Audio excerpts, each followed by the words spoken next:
ఈరోజు మనం heart whole అంటే ఏంటి? అవి ఎవరిలో వస్తాయి? వాటికి సింప్టమ్స్ ఎలా ఉంటాయి? దానికి చికిత్స ఏంటి అనేది వాటి గురించి మాట్లాడుకుందాం. హాయ్! నేను doctor Vijay Kumar. I'm consultant interventional cardiologist. సాధారణంగా గుండెలో రంధ్రం అంటే హార్ట్ హోల్ అంటే ఏంటో తెలుసుకుందాం. సో, గుండె 4 గదులుగా ఉంటుంది.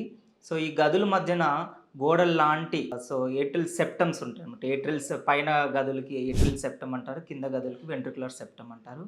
వీటిల్లో ఏదైనా చిన్న పుట్టుకతో వచ్చిన డిఫెక్ట్ వల్ల చిన్న రంధ్రం లాంటివి ఫార్మ్ అవుతాయి. వాటిని హార్ట్‌లో హోల్స్ అంటారు. వీటి వల్ల వచ్చే లక్షణాలు ఎలా ఉంటాయంటే, చిన్న పిల్లల్లో అయితే ఎదుగుదల తక్కువగా ఉండడము, తగినంత ఆహారం తీసుకోకపోవడము, మరీ చిన్న పిల్లలైతే పాలు తాగినప్పుడు ఆయాసం రావడము, చెమటలు పట్టడము, అండ్ ఆడుకుంటున్నప్పుడు ఆయాసం రావడము, అండ్ ఫాస్ట్‌గా నడవలేకపోవడము, అండ్ గుండె దడ రావడము, ఛాతీ నొప్పి రావడం జరుగుతుంటుంది.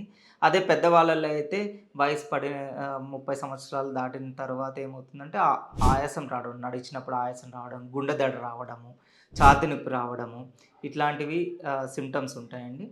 వీటి వల్ల అసలు ఏమవుతుందంటే గుండెలో హోల్స్ ఉన్నప్పుడు మనకు కుడి పక్క గుండె చెడు రక్తాన్ని సరఫరా చేస్తుంది. ఎడమ పక్క గుండె మంచి రక్తాన్ని సరఫరా చేస్తుంది.